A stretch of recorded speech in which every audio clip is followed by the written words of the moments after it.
Nós estamos dando início ao 11º webinar, os arteterapeutas daqui e de lá, né? É um ciclo de encontros criativos que nós iniciamos na Clínica Pomar quando começou o atendimento online, e nós estávamos buscando alternativas para conversar com as pessoas, entender qual era a melhor maneira de fazer as estratégias de trabalho. E uma webinar foi puxando a outra, que foi puxando a outra, que foi puxando a outra, e aí agora já temos 11, né? Essa é a 11ª, e ela é uma webinar especial porque a gente está comemorando 38 anos que a Clínica Pomar foi criada. Então, vamos pensar aqui que 38 anos, quantas, sim, obrigada, né? Quantos processos, mudanças políticas, mudanças de moeda, quantas transformações no país, né? Quantas transformações na área de saúde mental, e nós fomos atravessando, né? Então, para nós, isso é uma celebração, assim. Eu vou começar apresentando a debatedora, que é a Cláudia Brasil, que foi da nossa 3ª turma de formação, né, em arte-terapia, e nós estamos na turma 98, então já tem um tempo que essa história aconteceu, né, Cláudia? De 98 para 3, temos 95 turmas de diferença, já passou um bocado de tempo aí nessa história. Então, a Cláudia, ela é psicóloga, ela é arte-terapeuta, ela é analista junguiana, tá? Ela é diretora administrativa da Casa das Palmeiras, coordenadora do curso de pós-graduação em arte-terapia da Universidade São Caetano do Sul e da formação de arte-terapeutas do Cláudia Brasil Atelier, que tem núcleos no Rio de Janeiro, São Luís e Lisboa. Então, assim, eu sempre gosto de incluir no currículo das pessoas uma informação que não é a informação convencional, que eu acho que, às vezes, essa informação que é o fiel da balança, né?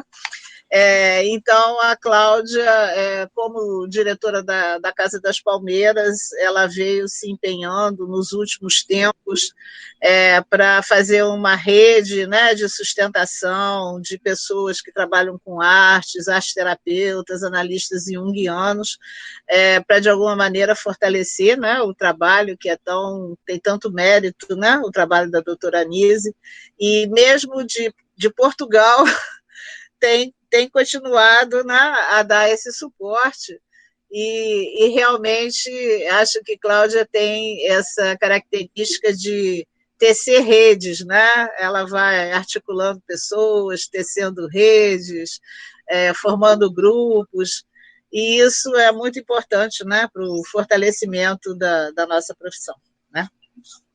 E aí eu vou apresentar o Sandro, né, que vem de lá, vem de São Paulo, a Cláudia vem de Lisboa, e o Sandro, ele é arte-terapeuta, ele é doutor em psicologia clínica pelo Núcleo de Estudos Junguianos da PUC, né, de São Paulo.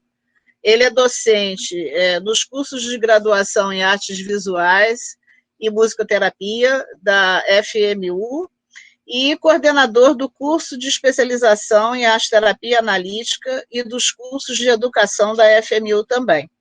E é conselheiro honorário, né, tanto da Associação de Arte-Terapia de São Paulo, como da União Brasileira de Associações de Arte-Terapia.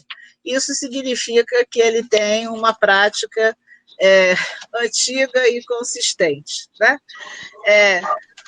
Eu acrescentaria, assim, ao currículo do Sandro, uma qualidade que me encanta, e que é uma qualidade que anda, assim, em desuso, né? Que o Sandro é uma pessoa extremamente delicada no convívio. É um prazer estar com você. Sandro já deu aulas no nosso curso aqui no Rio. A gente, de vez em quando, se encontra pelos congressos aí no Brasil afora, e ele, invariavelmente, tem essa forma de ser e estar sempre gentil, sempre suave, sempre delicada, que realmente é muito prazeroso estar com você. Seja bem-vindo. Tá? Obrigado, Ângela, é um prazer. E, por último, eu vou apresentar a Gisele, que é aqui do Rio. A Gisele é arteterapeuta, ela é psicóloga, ela é mestre em psicanálise pela UFRJ, é pós-graduada em psicologia junguiana, é professora da pós da Clínica Pomar em envelhecimento ativo, subjetividade e arte, e, sobretudo, né, Gisele é cantora, não é isso? Gisele canta, canta em vários estilos, em várias formas, em vários lugares, né?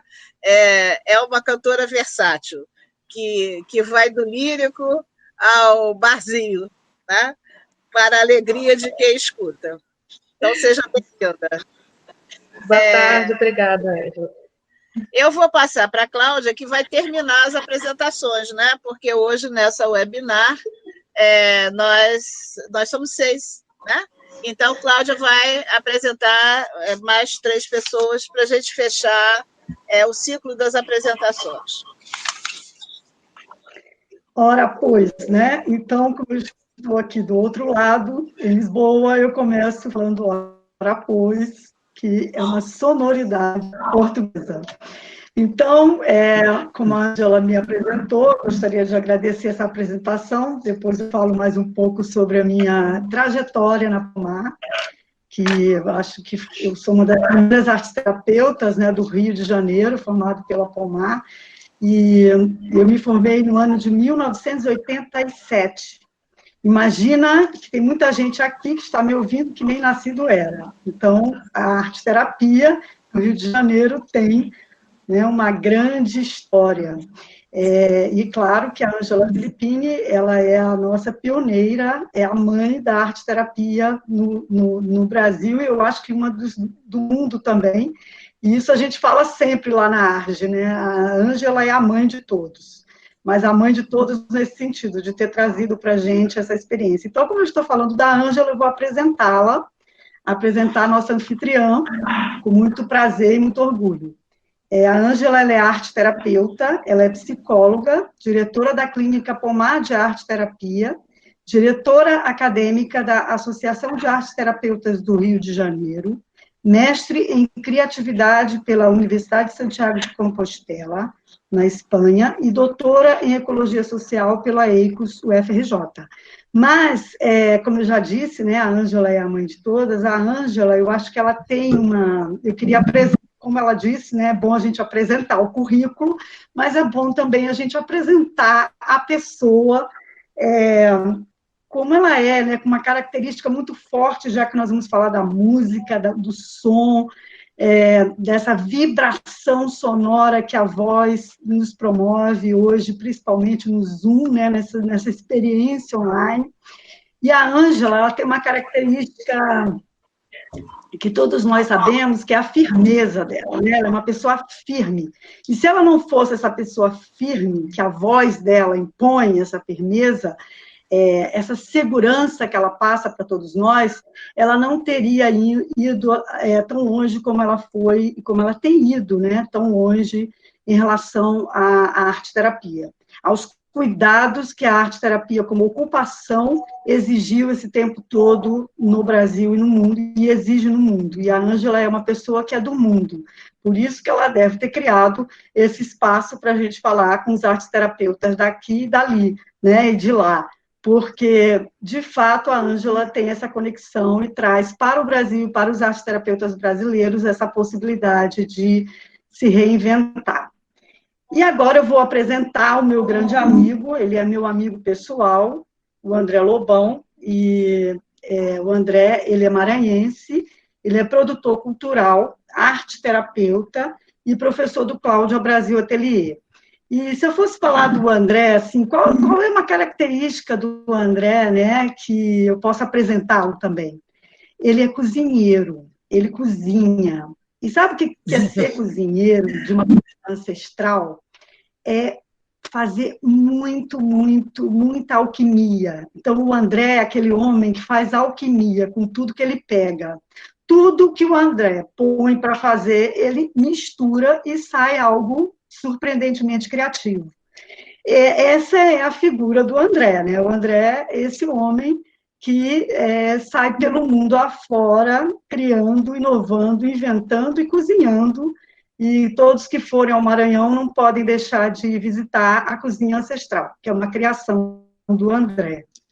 Além de ser, quer dizer, a cozinha eu coloco como sendo uma artimanha dos artes terapeutas. Então, né, estou falando de um dom que o André tem. E olha que eu já experimentei muito do que ele já cozinhou, né, de todas as dicas que ele dá em relação a isso. Fora a sonoridade dele, que vocês vão ver daqui a pouco.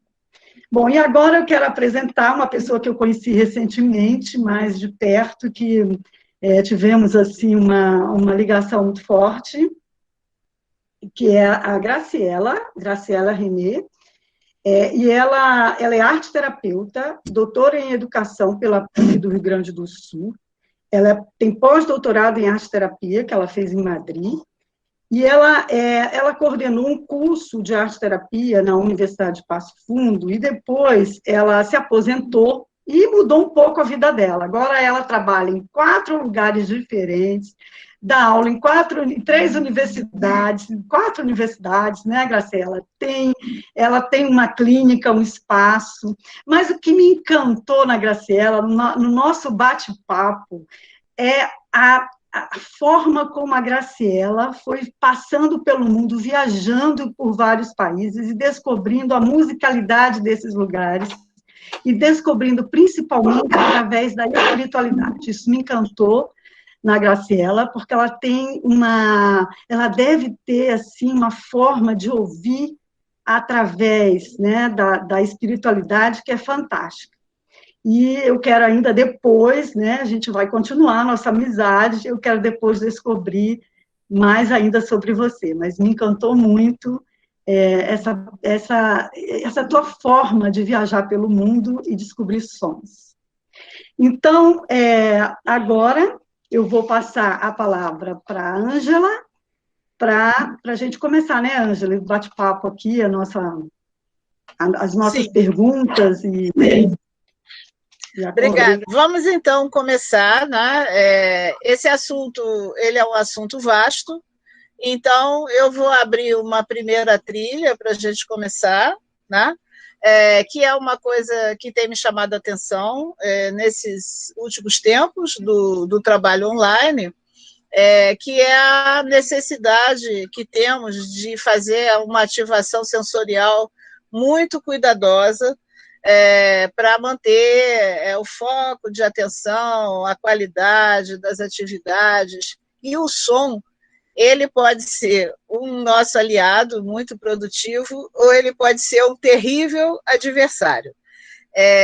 Então, eu gostaria de começar, né, a conversar por aí, trazer a questão para os arteterapeutas que estão presentes, de como estão resolvendo, né, essas questões da sonoridade, né, porque, embora o nome da webinar seja sons e cores, a gente pode pensar assim nas paisagens sonoras mais amplas, né? A Cláudia falou um pouco, começou a falar de uma coisa do sotaque, né?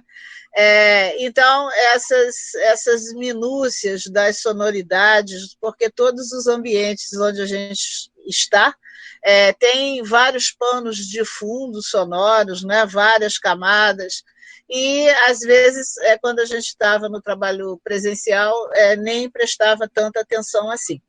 Mas agora nós somos convocados a tirar o melhor partido de todos os elementos sensoriais que estão à nossa disposição. E o som é um deles, não necessariamente o som da música formal, mas, eventualmente, um primeiro som que é muito mais simples, muito mais potente e muito mais versátil, que é o som da nossa voz, né?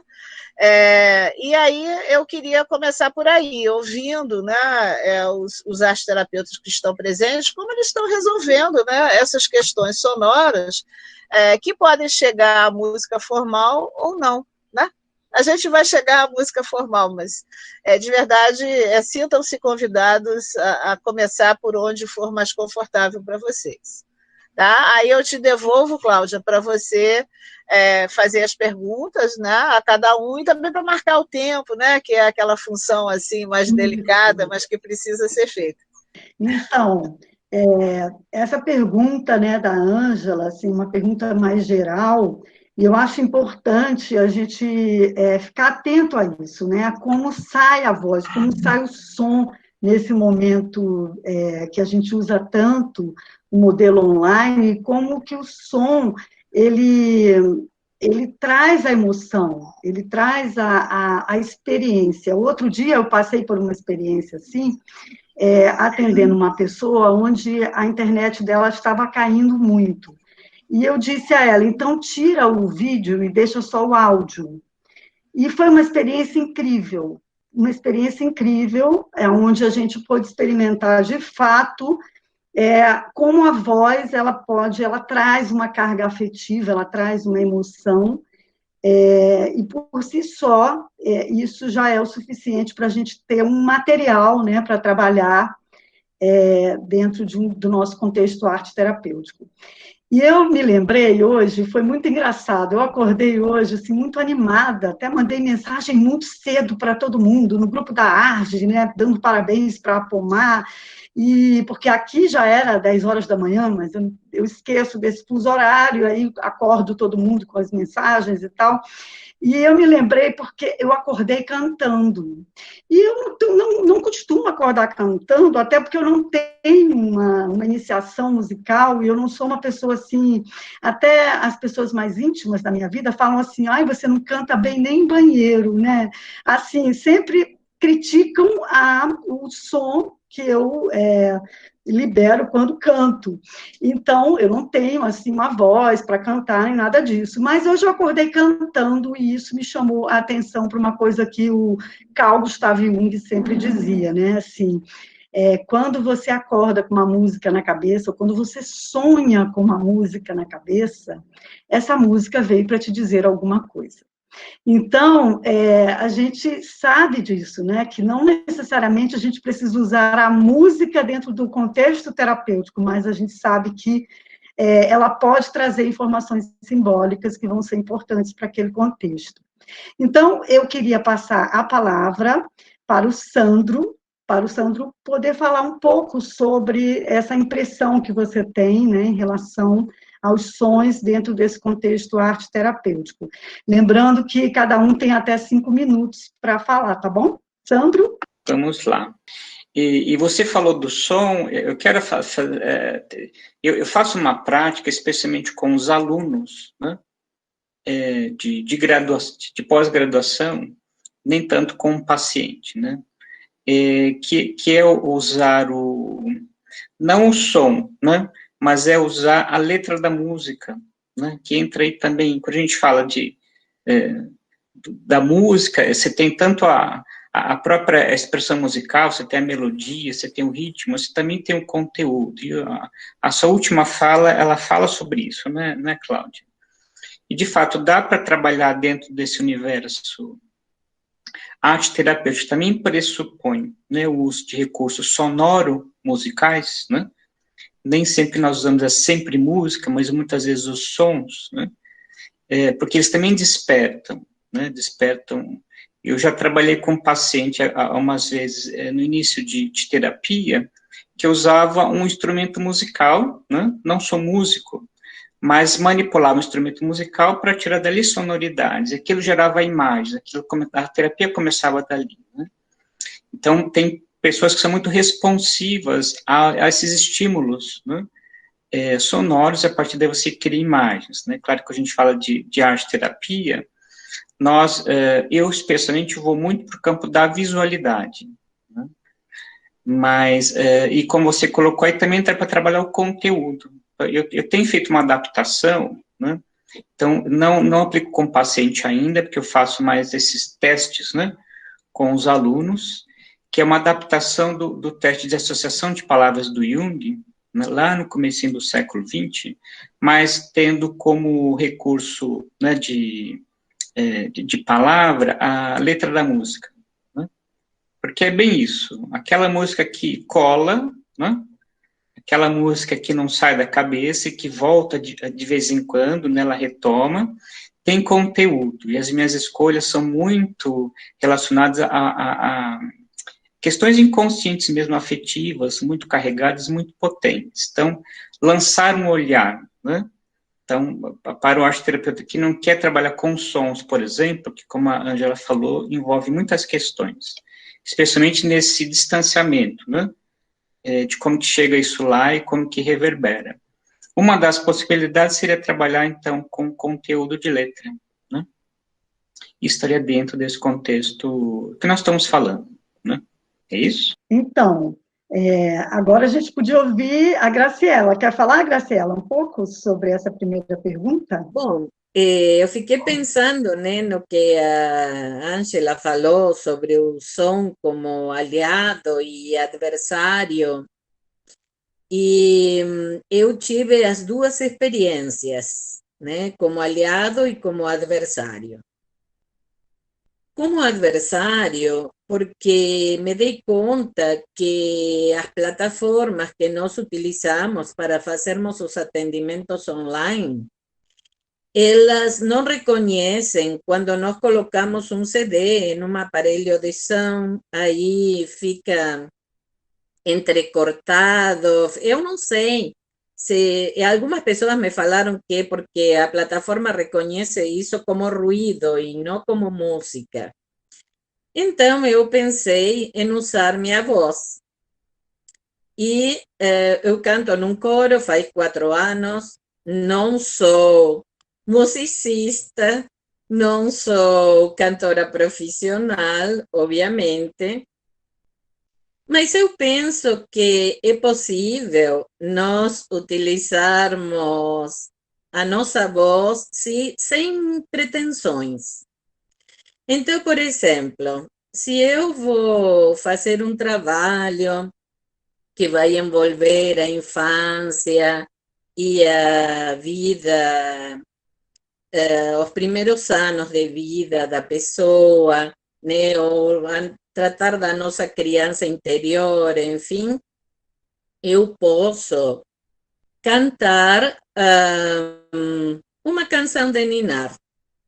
Isso todas as mães fazem, né? Não necessariamente sendo cantoras profissionais, muito pelo contrário, até você, Cláudia, deve ter cantado canção de ninar, né? Então, eu tenho uma amiga do Rio de Janeiro, a Mônica Oliveira, que me ensinou esta canção que eu utilizo. Nanae, naeao, nanae, naeao amar. Nanae, aeao, nanae, amar.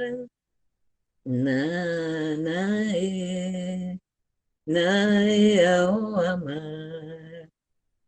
Mantra amor, mantra amar. Sou amor, sou amar. E as pessoas têm me dito que, ai, Graciela, gostei tanto da tua canção, que eu até estou repetindo. Eu sei que não é maravilhosa, mas nesse momento terapêutico faz o efeito que precisa fazer. Em outro momento, eu estava atendendo uma pessoa que estava com Covid. Obrigada. e as que me dão força ali para continuar. E essa pessoa me disse assim, Graciela, eu não posso falar. Eu estou com tanta dor na garganta que é impossível a comunicação. Então, vamos fazer o seguinte, eu vou falar, e aí eu lembrei, Cláudia, do que você comentou nessa experiência que teve, e eu disse para ela, vamos fazer o seguinte, então, sou eu que vou falar. Usamos o WhatsApp sem imagem, eu fui falando, ela foi fazendo os trabalhos, fotografando, me enviando e me escrevendo o significado que tinha nesses trabalhos e fomos nos comunicando através da escrita. Então, nesse sentido, a voz, 2 vezes que foi realmente uma aliada. É isso, obrigada. Que lindo, Graciela. Nossa, fantástico. E você me fez lembrar de um assunto muito interessante. É o assunto do envelope, né? Dos envelopes que as crianças recebem quando elas nascem. É uma teoria do Anzié Didier, que é um psicanalista. E ele traz essa teoria falando que a criança, ao nascer, ela recebe daquela pessoa que cuida dela todos esses envelopes. Os envelopes tem um envelope sonoro, um envelope afetivo, um envelope tátil, tem um envelope olfativo, pelo cheiro que ela sente, né, do leite e tudo mais. Então, o envelope sonoro, ele é formado, muitas vezes, por essas cantigas de ninar, né? E aí, eu ainda me lembrei de um outro fato. Quando às vezes a gente pode cantar para a criança e ela dorme ou ela se acalma e aquela voz da pessoa que canta fica dentro da criança como uma crença impulsionadora para a vida. Agora, também, ao longo de nossas vidas, a gente também escuta muito, né, muita coisa que fica como crença limitante. Ficam crenças que a gente acha que são algo que é dito, que a gente pensa que é nosso, porque foi dito quando a gente era criança e a gente precisava desse envelope sonoro para formar o nosso tecido, né, o nosso tecido auditivo. E aí a gente começa a ouvir algo que você não sabe fazer isso, ou você não sabe fazer aquilo, ou você não pode isso, ou você não pode aquilo. E a gente cresce achando que a gente não pode, e aí são as crenças limitantes. Então, esse envelope sonoro, ele é muito determinante nas escolhas que nós vamos fazer depois na vida da gente. Então, achei bastante interessante você trazer essa questão da cantiga de ninar, né, da canção de ninar, porque mesmo que a mãe não saiba cantar, ela vai cantarolar alguma coisa para essa criança, né, e ela vai dizer, através disso, que ela ama essa criança. E hoje, quando eu acordei, eu até escrevi, assim, uma cartinha, um bilhetinho, né, sobre a Pomar na minha vida, como foi a minha experiência da Pomar, porque eu era tão jovem e tinha chegado no Rio de Janeiro fazia pouco tempo, e eu fui tão acolhida, né, pela Ângela e tudo, e já trabalhava com a doutora Anise nessa época, no Museu de Imagens do Inconsciente, e foi lá que eu descobri, através de um jornal de papel, que ainda existia, né, e um anúncio sobre um curso de introdução à arte-terapia. E eu fui até a Pomar, e a entrada da Pomar era uma escada, que assim, a casa onde era a Pomar era do lado da onde é hoje a Arge, que ficava na Fernandes Guimarães, em Botafogo, e tinha uma escada. E eu nunca deixei de escutar o barulho que aquela escada fazia, quando a gente subia. E esse barulho que a escada fazia foi uma crença impulsionadora na minha vida, porque escada quer dizer sobe, vai adiante, né? Acredite nos seus sonhos, escute o que você tem para dizer, e escute o que você pode fazer na sua vida. E aí, quando a gente chegava na casa que a gente entrava, era uma casa antiga, mas uma casa muito gostosa. E tinha uma sala grande do lado esquerdo, que era a sala do curso. e depois do lado direito tinha a salinha de espera, depois dali tinha um outro consultório, 2 consultórios pequenos, né, e depois tinha uma cozinha, e aquela sala tinha um assoalho, era um piso assim que você andava, e ele também fazia um barulho.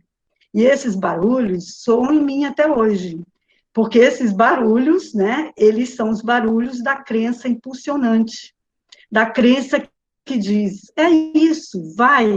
Sabe aquela voz que você escuta quando você sabe que aquilo é para você fazer, é aquilo, é o seu caminho, é aquele? Então, são esses sons que a gente tem que acreditar neles e que eles vêm dessa canção de ninar, né? Bom, tomei um pouco de tempo, mas eu precisava falar isso sobre a pomar. Hoje o meu dia vai ser para falar da pomar, desde a hora que eu acordei.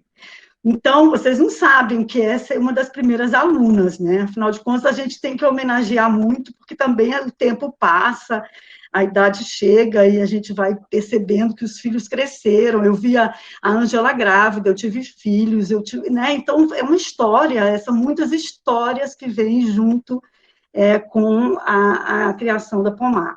Então, agora eu vou passar para a Gisele. Tá bom, Gisele? Você quer falar? Oi, obrigada. Pegando um pouco carona, né, no que estava sendo dito aí sobre o som do assoalho, eu me lembro muito do trabalho do Luiz Costa Lima Neto, mais conhecido lá na Pomar como Lula, professor também da casa, da disciplina de música, que ele tem um trabalho sobre as biografias sonoras e plásticas. E ele tem uma frase bem interessante do som da música enquanto símbolo. Então, esse som que você lembra, né, do assoalho, quanto significado não tem, né? E quantos sons a gente não carrega repletos de significado. São as canções de ninar, é uma canção da adolescência, né, aquela música que a pessoa costumava ir no baile, dançar abraçadinho. E eu gosto muito de trabalhar com isso, nesse momento, usando a música ou os sons como aliados, né? Eu tenho trabalhado bastante nesse sentido. E as paisagens sonoras também, né? Qual é o som dessa casa da Pomar? Qual é o som da nossa casa? Né? E todos os significados que isso tem. A gente pode, na verdade, fazer grandes composições e até transportar para outras atividades artísticas, né? Transformar aqueles sons do ambiente em... desculpa, gente, o termo é partituras gráficas. Nós podemos, por exemplo, aqui nesse momento, eu consigo ouvir o barulho do ônibus, eu consigo ouvir o barulho do meu filho ali fora, né? Então, eu poderia fazer partituras gráficas disso. Às vezes está difícil, você está atendendo uma pessoa, tem muito ruído. Vamos transformar isso em alguma coisa que a gente possa dar um significado? Como que é o som da sua casa? Como que é o som do seu trabalho? Qual é o som da sua escola? Às vezes a pessoa também está sentindo falta, né, daquele ambiente. E, então, eu acho que é uma forma da gente trabalhar esse significado dos sons, só dos sons, né, e das músicas também, né? E também falando desse envelope sonoro, como as crianças, na verdade, elas cantam antes de falar também. A gente aprende muito a parte da comunicação através da musicalidade da fala, o ritmo que os nossos cuidadores, os pais, as mães, né, eles têm ao falar com a gente, o crescendo ou decrescendo, a dinâmica musical, né? E quando você vai observar um bebezinho assim de 3 meses, ele já está lá balbuciando, né, e fazendo aqueles barulhinhos dele, ele está tentando se comunicar. Ele não consegue necessariamente articular as palavras, mas todo aquele aspecto musical está ali. E, na verdade, o quanto isso não fala, de repente, de conteúdos inconscientes nossos. Às vezes, o timbre do som da sua mãe vai ecoar muito mais coisas até do que uma música. Criança já sabe, quando a mãe já está falando de uma forma mais ríspida, ela, opa, Isso tem um conteúdo, tem um significado. E o nosso paciente também, né? Quando ele está falando com a gente deve prestar atenção nessa escuta mais cuidadosa da musicalidade da voz dele, do ritmo. Se ele está trabalhando com uma letra de música que ele trouxe, qual é a parte que mais toca nele? Como é que ele está interpretando aquela letra de música naquela parte? Como ele lê? Se ele vai cantar, como ele está cantando aquilo? Eu acho que esses aspectos do entoar a voz, né, são bastante importantes também da gente levar em consideração nesse momento. Muito bom, Gisele. Muito bom. Eu acho interessante, né, as partituras gráficas, e eu fiquei pensando que quantas vezes também a gente não tem sessões arte-terapêuticas onde elas terminam em uma partitura, né? A gente consegue ali formar uma partitura, porque realmente são muitos sons ao mesmo tempo, né? E isso que você trouxe da casa da gente, da casa do outro, de como a gente tem que conciliar todos esses barulhos hoje, né? Os barulhos que antes não faziam parte do nosso mundo arte-terapêutico, hoje eles fazem. Um outro barulho que eu acho interessante é o barulho de quando, por exemplo, a pessoa pega um material plástico, seja um giz de cera, por exemplo. O giz de cera é típico, e eu via muito isso na Casa das Palmeiras. Pega o giz de cera e bate no papel e vai. Então, ali você percebe a quantidade de energia que aquela pessoa está colocando naquela expressão. Ali você percebe, né, como o inconsciente está carregado, precisando extravasar isso, falar. O inconsciente está falando, está expressando, é o som do inconsciente, quando você escuta o barulho do material batendo em um papel, então a pessoa faz algum tipo de expressão onde ela faz um movimento, que esse movimento é muito barulhento.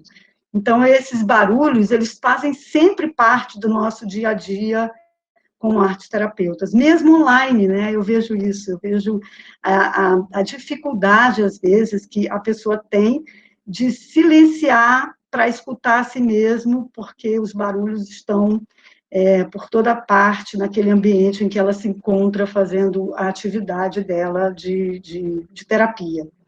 Então, eu vou passar agora para o André terminar essa rodada, depois a gente passa para a Ângela para começar a seguir. André? Oi, olá, boa tarde a todas, boa tarde a todos. Então, antes de falar sobre música, eu queria agradecer a oportunidade de estar presente hoje nessa comemoração, nessa celebração. E como eu sou filho do Cláudio Brasil Atelier, consequentemente eu sou neto da Clínica Pomar, né? Porque no candomblé a gente tem isso, né? As nossas raízes a gente vai buscar até onde a gente não encontra mais nada. Então eu acho importante agora fazer esse enraizamento aqui para poder me sentir ainda mais parte dessa história tão bonita, né? Aguerrida, forte, de mulheres, né? Mulheres à frente dessa história. É muito importante que essa história seja contada, que as pessoas conheçam essa história, porque realmente manter um espaço com toda essa proposta, né? Não é apenas o espaço físico, mas um lugar, né, de construção criativa, de construção simbólica, de cuidado, né, de construção de conhecimento, realmente uma revolução a cada dia. E aí eu gostaria de parabenizar a Ângela, toda a equipe da Pomar, todas as pessoas que fazem parte dessa história.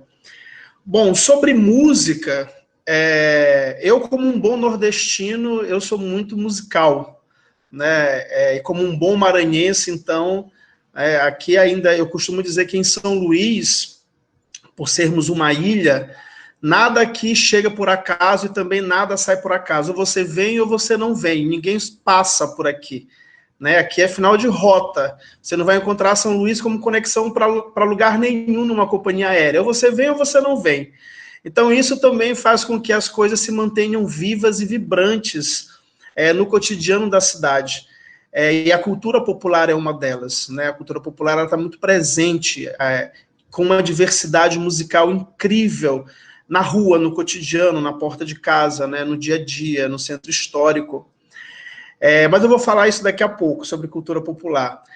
Sobre a questão que a Ângela trouxe desse desafio da arte-terapia online, realmente a sonoridade ela nos trouxe um desafio muito grande, né? Porque agora nós temos um termo, estou mutado ou não, né? Muta o teu microfone, abre o microfone, fecha o microfone, né? Tá vazando o áudio do teu microfone, então vira uma coisa, né, de sons, de muitos sons, e a gente realmente precisa administrar muito isso. Como formador, como professor, eu realmente fui ver de que forma eu poderia levar música para as aulas, né, para as disciplinas que eu ministro no Cláudio Brasil Atelier, na USCS, porque realmente a música faz parte da minha vida e faz parte do meu trabalho, né? Eu tenho o hábito de, quando acordo, abro as janelas da minha casa e ligo meu celular no Spotify e coloco algumas das playlists que eu estou acostumado a ouvir e começo o meu dia com música. Sempre que eu estou em casa, se a música não for atrapalhar o meu processo de trabalho, ela está ali presente realmente para tudo. Isso também se faz no meu ambiente de trabalho e nos ateliês de arte-terapia. Então, nesse desafio do online, eu sempre proponho, assim, sempre que eu proponho uma atividade expressiva, eu pergunto aos alunos se eles querem, né, mutar o microfone de todo mundo e cada um coloca ali a sua playlist, ou se eles querem que eu proponha uma playlist para aquela experiência quando a música faz parte desse processo. E até então, todos preferem realmente que eu faça essa proposta dessa playlist. Então, eu tenho uma caixinha, coloco ao lado do microfone do meu computador, coloco uma playlist, e aí a Ângela usou um termo logo no início, que são paisagens sonoras. Eu gosto muito disso, né? E a música, realmente, eu proponho como, né, algo que possibilite, né, essas paisagens sonoras. E falar de música e falar de som, no momento em que a gente vive atual, realmente é muito difícil, né? Eu gosto muito de um saber xamânico, que ele fala que a humanidade jamais pode deixar de cantar, dançar, contar histórias e ficar em silêncio. E como hoje tem sido muito difícil, né, se manter nesse caminho com a quantidade de sons que a gente tem ao nosso redor, né? O barulho, a dificuldade que as pessoas têm em ouvir, e por isso elas falam muito alto, né? Tudo o que é projetado na cidade, né? A sonoridade que a cidade tem, a sonoridade que os lugares têm, onde a gente chega, né? Realmente, às vezes, o som ele nos desafia a manter uma relação saudável, né? Na proposta que se tem, seja de trabalho, seja de uma conversa. Mas, conversando com a Ângela, na semana passada, quando a gente falou um pouquinho dessa temática, uma das disciplinas que eu dou no Cláudio Brasil Atelier é exatamente a disciplina na formação onde a gente tem música, teatro terapêutico e cultura popular. Né? E teatro terapêutico, música e cultura popular. E a minha pesquisa para esse trabalho me leva para uma pesquisa, para uma música, de uma pesquisa muito antropológica, muito essencial, realmente a música sendo o mecanismo, o instrumento de organização dessa jornada entre o caos e o cosmos. E aí é onde eu me remeto imediatamente à música dentro do ritual, a música dentro da cultura popular, a música dentro da religião, com toda a memória, todo o afeto, né, todas as imagens, todas as paisagens que a música nos traz, claro, sendo posta, né, com seu devido objetivo, com a sua devida proposta, e não de forma tão aleatória como a gente vê hoje. O que o Sandro falou foi algo muito importante na questão da letra da música, porque hoje, por exemplo, a gente tem uma indústria de massa da música, da comercialização da música, onde a sonoridade tomou conta e a letra traz qualquer coisa.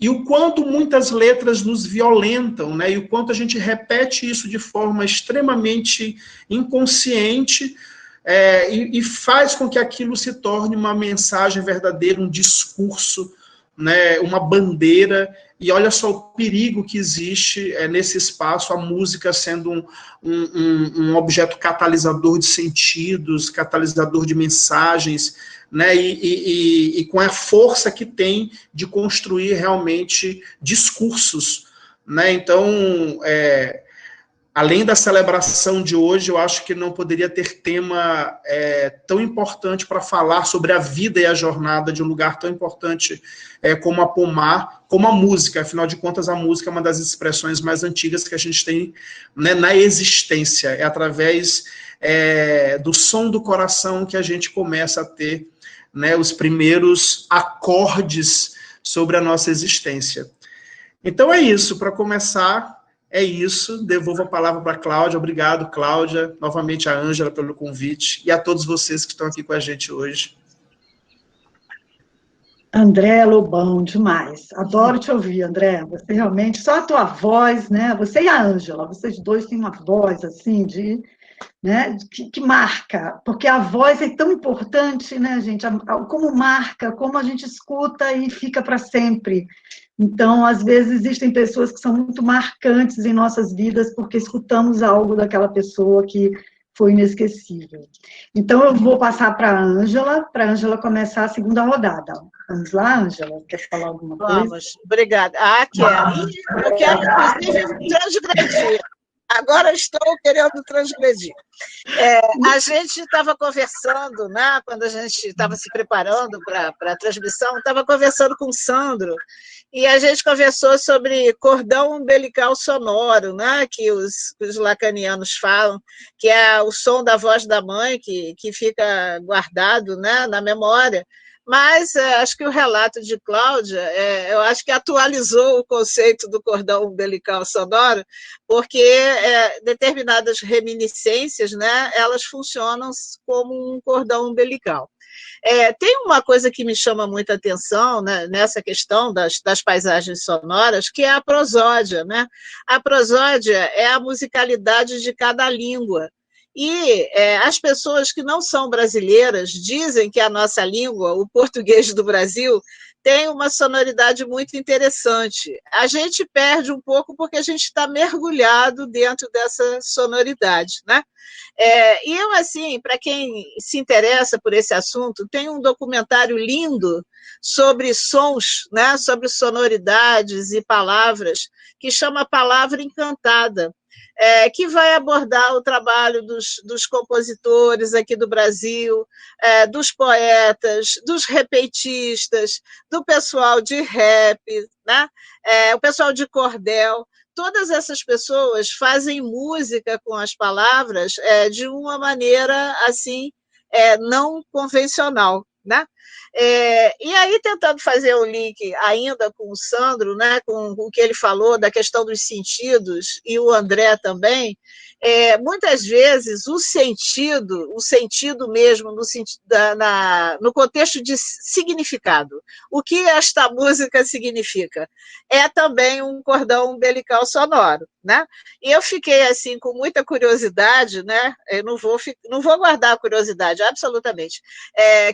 Que música que a Cláudia acordou cantando, né? Porque, assim, podia ter acordado cantando qualquer música, mas que música será essa, né? Certamente isso tem um significado especial. Não é uma proposta compulsória, não. Se você quiser, você conta, né? E aí, já que hoje o dia é de reminiscências, eu queria, assim, bem rapidinho, contar uma história, como o Pomar começou, né? Porque, assim, o Pomar começou de uma experiência que não funcionou. Acho que é bom a gente saber dessas coisas, né? Era um grupo de pessoas, nós éramos funcionários municipais, trabalhávamos na Secretaria de Educação e fomos liberados para fazer um mestrado em criatividade, como bolsistas do SEDESP, que acho que nem existe mais isso, no Ministério da Educação, na parte de Educação Especial. Bom, vou resumir a ópera. Então, fomos bolsistas, fomos liberados. Quando nós voltamos para a instituição falou assim para a gente: olha, sabe o que é? Nós éramos 5. Sabe o que é? nesse momento a gente não está precisando de pessoas com mestrado, não. Nós precisamos de professores em sala de aula, então vocês estão liberados, que foi a maneira elegante deles dizerem que assim não havia nenhuma utilidade naquilo que a gente tinha passado um tempo enorme fazendo.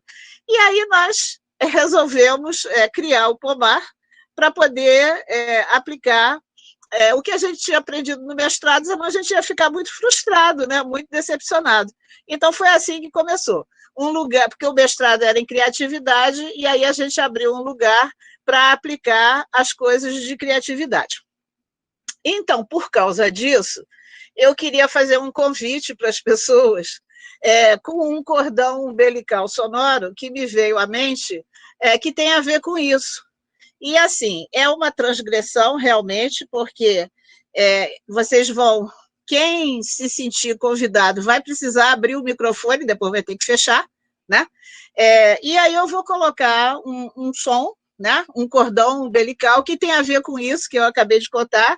E quem conhece e se sente convidado, aí a gente vai cantar junto com o microfone aberto, depois a gente fecha, porque esse negócio de microfone aberto é quase um tabu, né? Então, vamos lá, eu vou tentar, vamos ver se dá certo. Isto o cordão seria esse. Se ele não entrar, eu conto.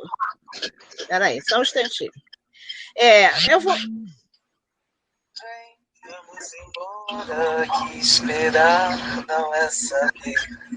Quem sabe faz a hora, não espera acontecer. Vem, vamos embora, que esperar não é saber. Quem sabe faz a hora, não espera acontecer. Vem, vamos esperar, quem sabe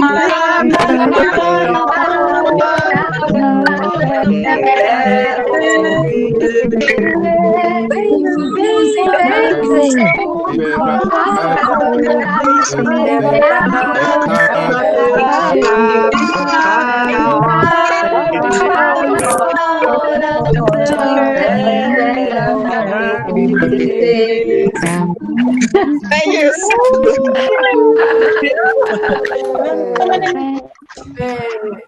Foi isso que nós fizemos na época. E aí nós fizemos acontecer e aconteceu por 38 anos. É isso. Sim. Pronto, Cláudia, te devolvi.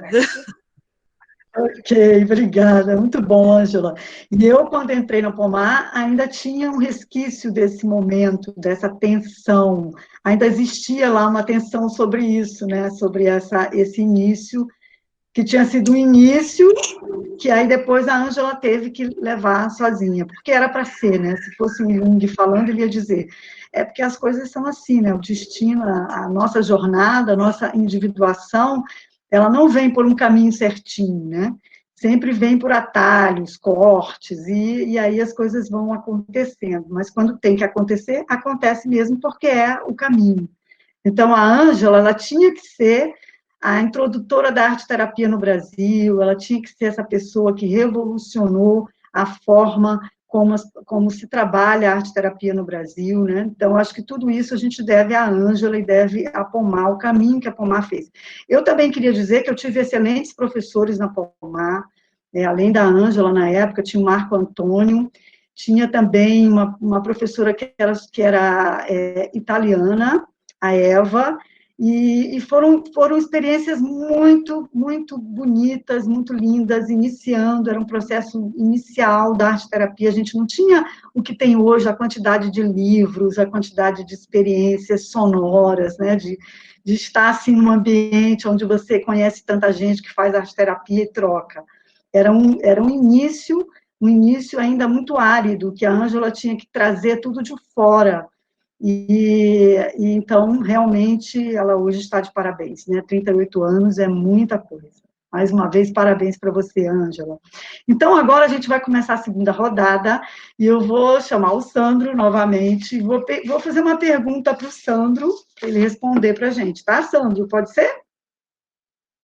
Sim, então, vamos é lá. o seguinte, você poderia comentar sobre os cuidados da utilização indiscriminada da música no setting arte terapêutico? Porque a gente vê que, às vezes, as pessoas podem usar a música de forma indiscriminada no setting arte terapêutico, né? Então, eu gostaria de saber a sua opinião sobre isso. Como você pode olhar para isso? Acho que o primeiro passo é entender o potencial que a música tem. Acho que ninguém duvida disso, né? Eu lembro de uma experiência que foi relatada, que foi utilizada uma música de fundo, né? Geralmente se fala música de fundo, como se ela fosse, não fizesse muita diferença, né? E isso são estudos que vêm desde a década de 70, enfim. E era um grupo de mulheres depressivas, e foi utilizado para aquele contexto uma música de fundo para preencher o espaço. E eu acho que começa um pouquinho da discussão, né? Por que nós temos que preencher espaço? Não dá para ficar sozinho? É uma grande questão, né? Enfim, por que eu preciso o tempo todo preencher espaço? Não tolero ficar sozinho com os meus próprios sons, né? Tem até o John Cage, que é um compositor norte-americano bastante importante, né? Que tem uma contribuição grande sobre a introdução também dos sons cotidianos, né? Se fala de paisagem sonora, enfim, da introdução de prestar atenção aos sons cotidianos, porque eles também têm valor, né? E para testar isso, ele faz uma experiência que ele vai numa grande montadora automobilística, e eles têm lá uma câmera anecoica, que é uma câmera à prova de som, né? Então você consegue identificar se tem algum tipo de problema de ruído, né? Então, pelo ruído, você consegue identificar se aquele motor tem um problema, por exemplo. Então, você entra na sala e fecha completamente, fica lá involucrado, né? E ele fica lá dentro durante um tempinho, só que ele começa a ouvir sons. Ele fala, será que está com defeito essa câmera, né? Mas não, né? Ele, como fica completamente isolado do mundo lá de fora, ele começa a ouvir os próprios sons do corpo, né? E é ele que ele se depara com uma grande questão, né? Do quanto que nós, ao ficarmos tão focados lá no estímulo externo, né, nós nos esquecemos ou não temos oportunidade de escutar o próprio som, né? Então, acho que a primeira condição é essa, né? Será que eu preciso o tempo todo colocar música, né? Até porque a música tem a sua potência, ela é indicial por natureza. Ela sempre te leva para algum lugar, né? Então, nesse exemplo trágico, né, terapeuticamente trágico, por um grupo de mulheres depressivas, foi utilizado o cantochão, né, que é uma música cantada em uníssono, por vozes masculinas, baixos, graves, e que nos dá a impressão, né, assim, muito clara de rebaixamento, de ir para baixo, de afundamento, né? Então, quanto que uma música, se eu não tiver um conhecimento mínimo das suas qualidades, para onde que ela te leva, a gente nunca sabe. Isso é uma experiência muito particular, né? Tem a ver lá com envelope, com cordão, enfim. Mas entender que ela sempre vai te levar para algum lugar, né? Então, muitas vezes, até com o propósito de criar uma ambientação, a música te leva para um desvio e muitas vezes te desloca daquilo com quem você tem que entrar em contato. Então, muitas vezes, o silêncio é a melhor música. Não é? E o John Cage discutiu isso, ficar em silêncio é a melhor música porque é genuína, é sua, né? É o seu batimento cardíaco, a sua respiração que circula, você começa a entrar em contato, né? Então, é uma relação de entender que tem um fora e tem um dentro, em que medida eu dou oportunidade para que os dois se manifestem. Então, sempre vejo a música dentro desse aspecto, né? Então, na arte-terapia, eu só vou utilizar recursos sonoro-musicais, né, se o paciente demanda, né? Se eu entendo que por aquela via ele se preenche, ele se completa, né? Senão, eu não uso, né? Então, muito dessa discussão que você pergunta do indiscriminado é ter esse feeling, sabe? Então, esse preencher espaço, será que é para preencher o espaço do paciente ou para preencher o meu espaço, que eu não consigo ficar em silêncio observando o que ele está produzindo. Ou a raivosidade que ele tem ao pegar o giz, né, como se deu exemplo, Cláudia, de esfregar até rasgar o papel. Né? E aí também tem uma sonoridade embrutecida. Né?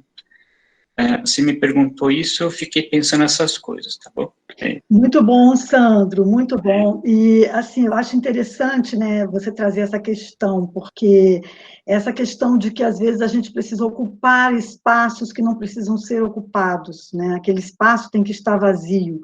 É porque lidar com vazio, normalmente, para o terapeuta, para os arteterapeutas também, né, qualquer tipo de terapia é difícil. Então, eu acho que é um dos treinos que a gente tem que fazer, e tem que ser um treinamento constante, é lidar com o nosso próprio vazio, com o nosso próprio silêncio, para poder acolher o silêncio do outro, acolher aquilo que é necessário o outro ouvir.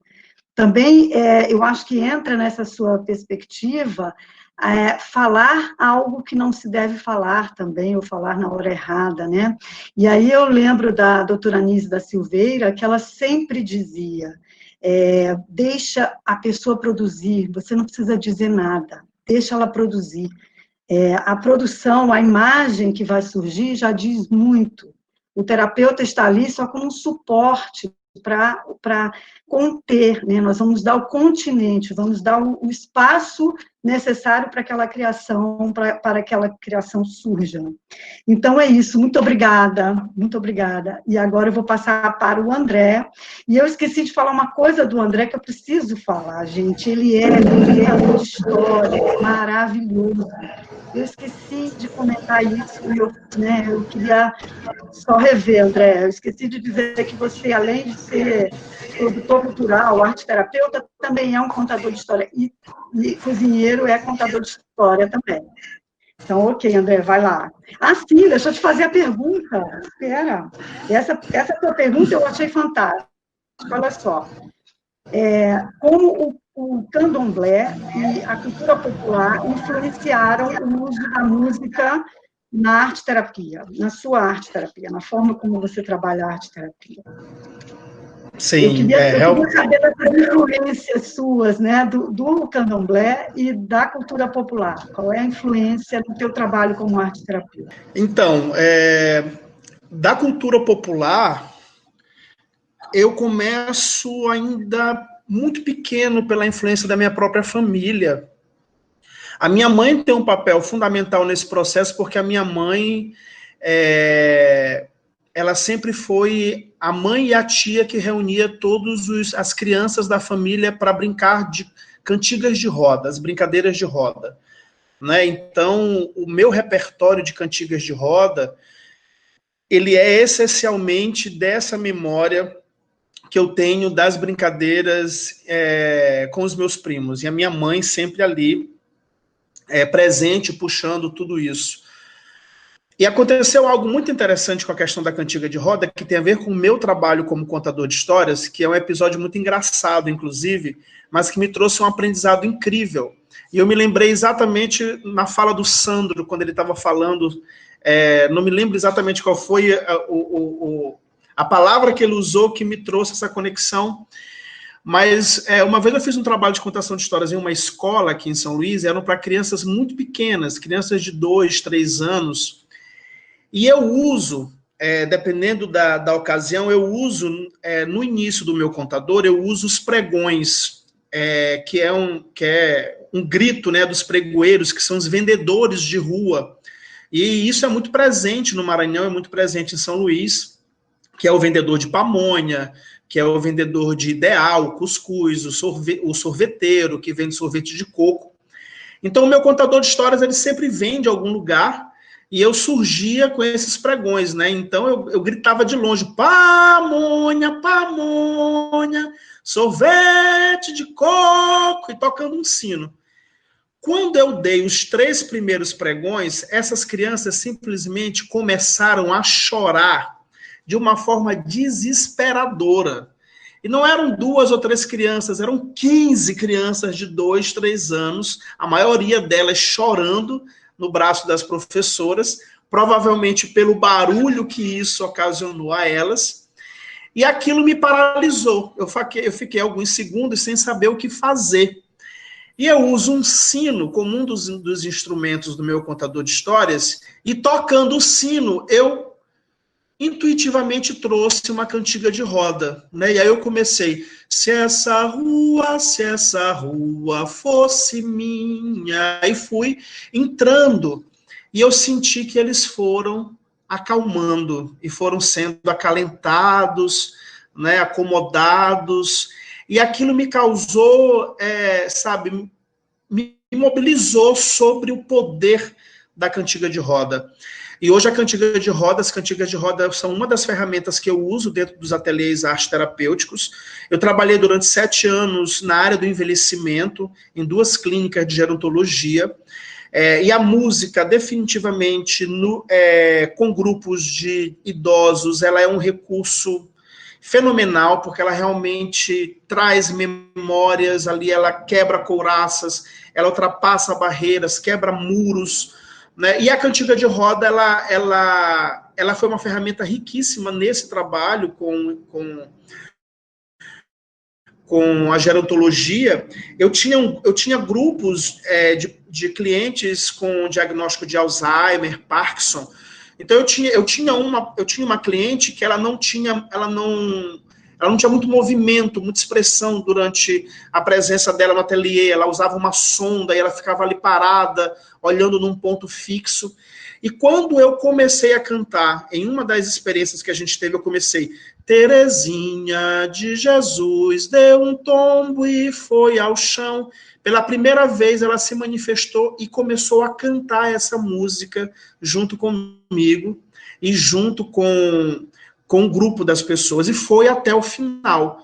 Terminou a música, ela voltou para o mesmo lugar que ela estava ali presente, né, daquela forma.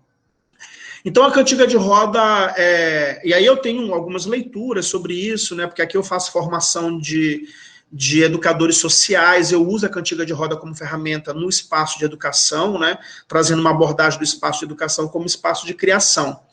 Ainda sobre a cultura popular, aí tem o Bumba Meu Boi, né? Para o Maranhão, o Bumba Meu Boi é como um coração, né? O coração pulsante dessa terra, para São Luís, principalmente. Então, eu sempre que falo do Bumba Meu Boi, eu tenho uma memória, e eu não sei exatamente quando isso aconteceu, mas provavelmente faz muito tempo, porque a imagem que eu tenho dessa história é eu deitado numa rede e a minha mãe me entregando uma mamadeira. Então, eu provavelmente era muito pequeno. E nós estávamos na casa da minha avó, em São José de Ribamar, que fica um município próximo daqui de São Luís, e ela me entregou aquela mamadeira dizendo exatamente que estava saindo para o ensaio do boi, porque o boi ensaia durante muito tempo antes das apresentações. E eu fiquei naquela rede, no quarto, no andar de cima da casa da minha avó, ouvindo de longe as matracas e os pandeirões do sotaque da ilha do ensaio do boi de Ribamar. E aquilo invadia, sabe, o quarto e transformava aquela noite em algo completamente diferente de tudo, né? E aí eu ia para a janela, abria a janela para olhar as pessoas passando com as indumentárias do boi e a música ao som, né, criando toda aquela atmosfera. E novamente, a música da cultura popular, ela está no meu trabalho como ator, no meu trabalho como contador de histórias, e inevitavelmente no meu trabalho como arte terapeuta, né, até pelo estudo e pela experiência que eu tenho com a cultura popular, de realmente perceber o espaço da cultura popular como um espaço catalisador dessa ancestralidade, dessa memória, desse sentido de pertencimento, né? A cultura popular, ela tem um mastro como símbolo maior, né? A fixação desse mastro, que é o mastro do Divino Espírito Santo, o mourão do Bumba Meu Boi, que é essa ligação realmente entre o céu e a terra, fazendo a conexão com esse divino, com esse sagrado, e as pessoas dançando em círculo, cantando e dançando, promovendo esse encontro, né? Divino, e esse encontro que ali fortalece todos esses laços sociais. E foi a cultura popular que me levou para o candomblé, né? Porque eu, dentro do teatro, pesquisando a iniciação no candomblé, Eu participei durante 3 anos de uma pesquisa que se chamava A Iniciação do Homem ao Seu Deus Ancestral para o Teatro. Então, na construção dessa dramaturgia, nós fizemos uma pesquisa enorme sobre a música, a dança, o gesto, né, os ritos que envolviam todo esse universo. E o treinamento técnico do ator, a cultura popular muito presente, a dança do boi, o canto, a música, até porque a minha experiência como ator é de um teatro ritualístico, de um teatro antropológico e de um teatro diversificado no sentido do papel do ator. O ator canta, ele dança, ele cria, ele constrói figurino, ele faz a maquiagem. E aí essa pesquisa me levou para dentro dos terreiros de candomblé. E aí eu comecei realmente a entrar no universo do qual eu não conhecia. E no 3º ano de pesquisa, eu fui sozinho uma vez para o candomblé, para assistir a um dos rituais. Eu lembro que era uma celebração para Xangô, e num determinado momento, a música que estava sendo tocada me invadiu de uma forma que eu comecei a ouvir dentro de mim os tambores. E aquilo foi me tomando por completo, e eu fui perdendo, né, a consciência, o sentido. André, desculpa, André, a gente tem pouco tempo, hein? Acho que já passou. Então, nesse momento eu desapareci de mim e entrei em transe. Pronto, é isso. Então, a música tem a ver com isso. Ok, André, muito obrigada. Não vou fazer comentários sobre o André, porque não precisa, já está comentado aí. E então vou passar para a Gisele. Agora tem uma pergunta para fazer a Gisele. Eu percebi, Gisele, que você anda por diversos caminhos da música, né? Você realmente trabalha com a música como profissão. E eu queria saber como é que você usa isso no seu setting arte terapêutico. Assim, você usa, se você não usa, como é que você vê a música no seu setting arte terapêutico? Ok? Bem, uma pergunta complexa. Porque quando você tudo bem. Então você responde como você. Não, você responde como você quiser. Se você achar que foi complexo. Ela é riquíssima, maravilhosa. Porque quando você... Eu acho que é uma questão de escuta diferente. Quando você está lidando com o seu paciente e ele vai se expressar de uma maneira musical, né, nós temos que perceber a produção dele como uma produção musical. Né? As pessoas têm... como é que eu posso colocar? Tem pessoas que querem cantar, mas não necessariamente elas têm o treino para isso. E é uma coisa muito séria, porque a nossa voz, o instrumento do cantor, ele passa pelo nosso corpo. Então, o que eu às vezes costumo trazer da minha prática enquanto cantora para o setting terapêutico é justamente uma conexão da pessoa que quer se expressar através do canto para olhar para o corpo dela, trazer a expressão vocal que é produzida pelo nosso corpo, né? E não é só pelas nossas pregas vocais, é pelo corpo inteiro. Ele todo vibra. Como disse o André, que ele de repente sentiu os tambores e ele já estava ali em transe. A gente entra num flow quando está cantando, né? Então, o que eu tento trazer um pouco da minha prática enquanto cantora, né, para a parte da arte terapia, é essa consciência corporal mesmo de como a gente pode se expressar. E a gente conhecendo a nossa voz, a gente está se conhecendo. A gente fala sobre ouvir os sons, né? Ouvir os nossos próprios sons, ouvir a nossa própria voz. E às vezes as pessoas falam assim, mas eu não sei cantar. Não tem problema, cante, se expressa. Quem canta seus males espanta. Né? A gente fala sobre o encantar. O encantamento tem cantar no radical. Então, a potência que a gente coloca em uma palavra, quando a gente traz a musicalidade, e, enfim, a potência que isso traz. Então, o que eu tento trazer da minha prática é essa. Eu realmente ando por muitos lugares. E, assim, além da música popular, que já está sendo falada aqui de uma maneira riquíssima, eu também trabalho com ópera. E, brevemente, uma experiência, era um grupo de senhoras em que a gente foi trabalhar, colocamos uma música, né, que elas estavam trabalhando com joias. Elas estavam fazendo um trabalho com bijuteria, né? E elas estavam usando as joias. E tem uma área que se chama área das joias. Eu coloquei essa área das joias e foi maravilhoso, porque elas estavam ali dançando. E, enfim, eu contei um pouco da história, né, do que estava acontecendo ali. E elas praticamente sentiram o que aquela música queria passar, apesar de ser uma música cantada em francês, né, nem todas estavam ali, mas elas vivenciaram aquilo. E depois elas me pediram para colocar uma outra que é muito conhecida, que era a área da Carmen, a rabaneira. E aí vem uma potência de Eros naquelas senhoras. Elas dançavam, elas celebravam a vida, elas estavam ali plenas. Foi muito bom. Então, trazer outras vivências, não só populares, mas também o erudito pode ajudar. E é interessante. Eu não sei se eu... Que bacana, Gisele. Nossa, muito bom. Que bacana também ouvir isso de você, né? Que o erudito também pode ajudar. Muito, muito bom mesmo a gente ter essa percepção vindo de uma pessoa que trabalha com a música, né? Que conhece a música. Obrigada.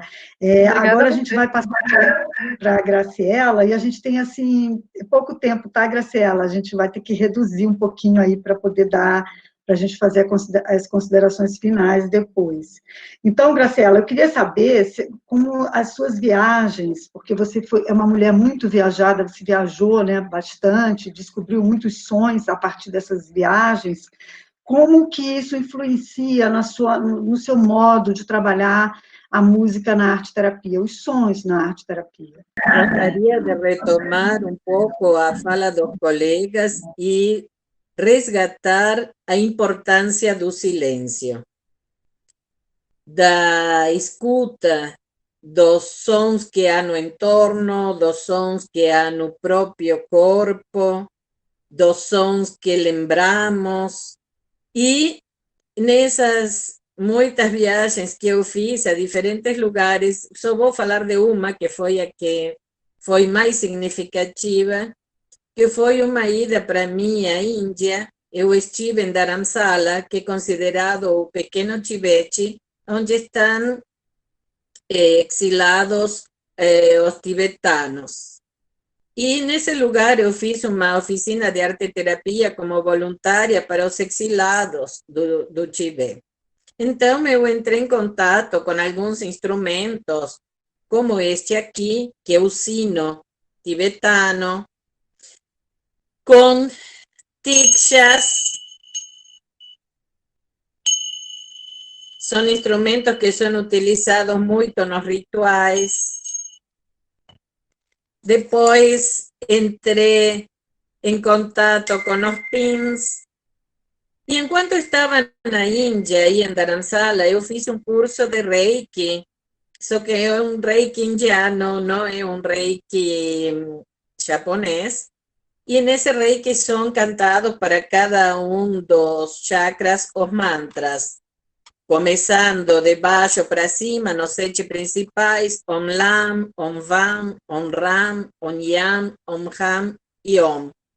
6 sons, porque o 7º, que é o chakra coronário, não tem nenhum som. Então, a partir daí, eu criei uma metodologia para fazer um alinhamento e uma harmonização de chakras, que quando considero que é necessário, eu utilizo no trabalho arte-terapêutico também. E, claro, em muitos outros lugares, né? No México, eu comprei um aparelho para fazer vento. Na Irlanda, eu comprei um tambor. E assim, em vários lugares, eu fui comprando diversos instrumentos, até porque me encanta a parte plástica desses instrumentos. Então, quando Muito considero bom, que é necessário, eu utilizo na minha prática também. Muito obrigada, muito Cláudia. bom. Obrigada, Graciela. Então, e agora, como hoje é um dia para homenagear, nós vamos começar agora a terceira etapa. Antes eu vou passar para a Ângela, mas eu sugiro, né, que todos possamos presentear a Pomar. Então, vamos ver o que cada um tem para dar de presente para a Pomar hoje, né, Ângela? Então, passo a palavra para a Ângela agora. Obrigada, Cláudia. Eu sugiro que você dê a Gisele para fazer o presente final, né? Assim, na roda, eu acho que, né, será interessante que Gisele faça esse presente final. Então, assim, sou testemunha do trabalho da Graciela, porque fiquei 5 anos mais nova. É uma pena que o efeito dura pouco, né? Eu preciso fazer de novo para poder, né? De novo. Mas é fantástico esse trabalho sonoro que ela faz. Então, eu vou, assim, não vou me estender, né? A gente trabalha com o criativo. Há 38 anos a gente vem trabalhando com o criativo, apesar de, né? Os apesar de, assim, é vasto, né? É um ombrelone de apesar de. E aí eu queria terminar com uma frase sonora que eu gosto muito, que tem a ver com a minha cidade, o Rio de Janeiro, que é uma cidade que eu amo muito. Ela está um pouco assim mal falada, mas é uma cidade maravilhosa, né?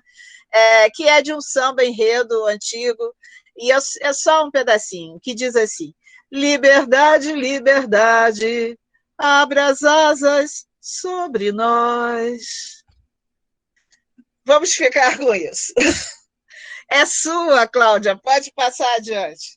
Que lindo, Ângela, muito bonito. E é liberdade mesmo. Então, agora a gente vai para a última rodada, as considerações finais. E, como eu já havia falado, como a gente tem pouco tempo, eu sugiro que cada um de vocês possa dar um pequeno presente para a Pomar e para quem está aqui hoje, né? Então, eu vou começar pelo Sandro. Eu acho que assim, diga, Cláudia.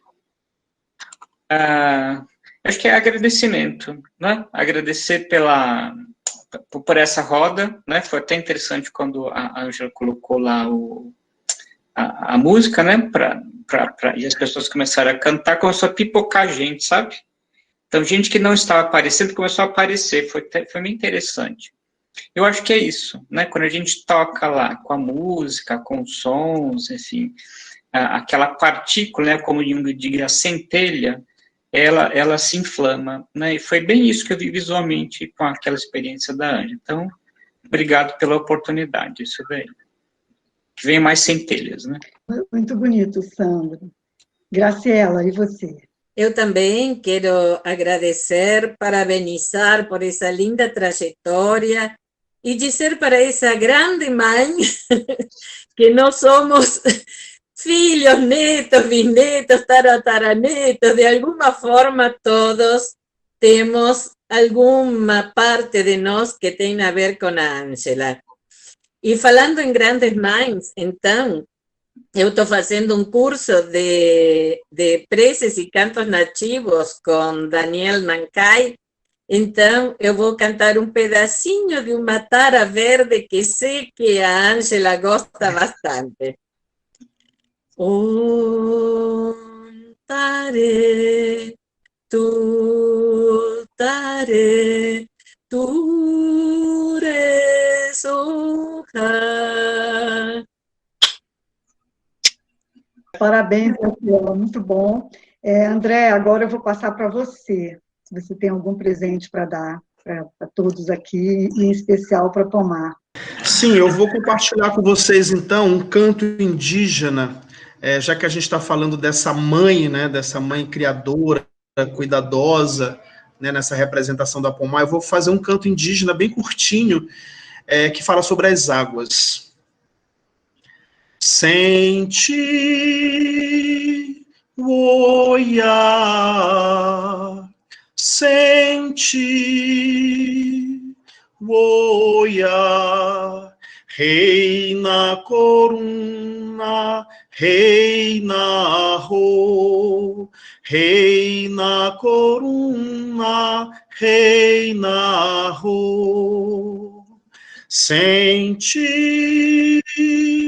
oia, sente,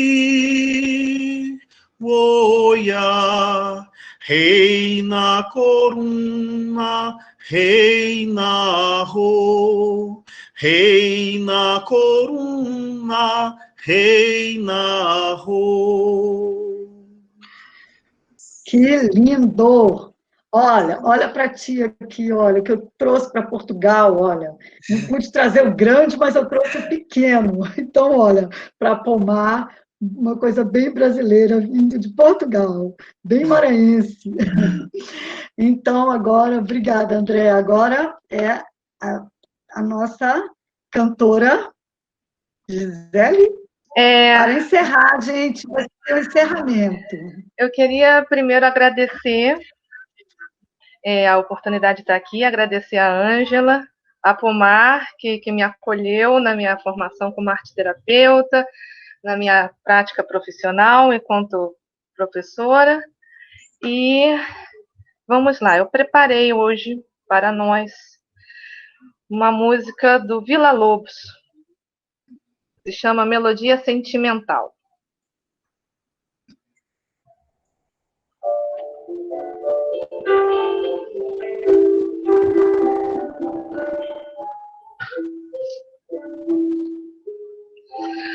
Acorda, vem ver a lua que dorme na noite escura, que fuge tão bela e branca, derramando doçura, clara chama silente, ardendo meu sonhar.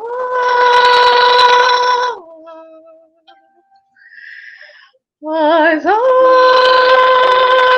na noite que surgem e correm no espaço profundo. Oh, doce amada, desperta, vem dar teu calor ao luar.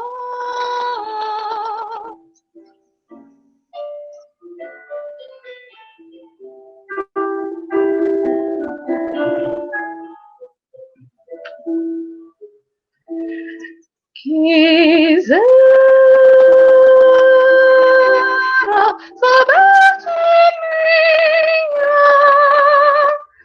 na hora serena e calma, a sombra confia ao vento, o limite da espera, quando dentro da noite reclamo teu amor.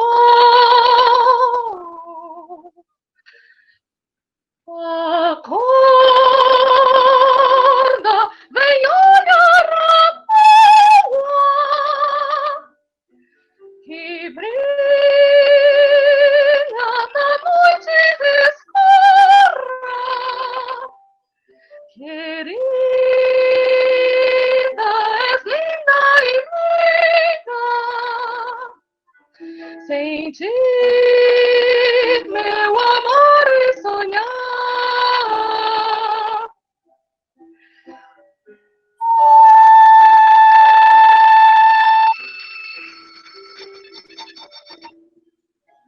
Lindo demais, Gisele, lindo demais. Bom, gente, Bravo, eu acredito. Bravíssimo! Quebrou cristal aqui em casa. Bom, em nome do Obrigada. Pomar, gratíssima a todos, Cláudia, Gisele, Sandro, Graciela, Gratidão. André e a todos que estão presentes, muito obrigado. Liberdade, liberdade para todos nós. Para todos Liberdade. nós. Beijo, gente, beijo. Beijo. Tchau, obrigado. Tchau. Tchau, obrigada. Então, gente, obrigada. Um beijo. Obrigada, Ângela. Obrigada mais delícia. uma vez, parabéns.